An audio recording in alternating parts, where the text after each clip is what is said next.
Folks, here's a new Holland Super 68 square baler. Pickup's gone already, you can see that. Plungers in it, knotters are on it. Got needles and yoke. I've got the PTO shaft, the tongue, gearbox.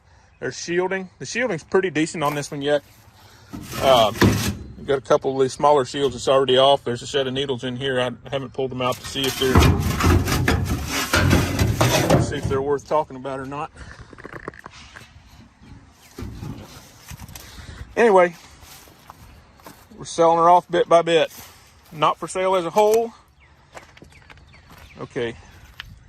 The needles are not on the yoke, and the yoke is no good, so no needle yoke. It does have knotters. They look to be complete. I'd say they're going to need knife arms and bill hooks, normal wear stuff.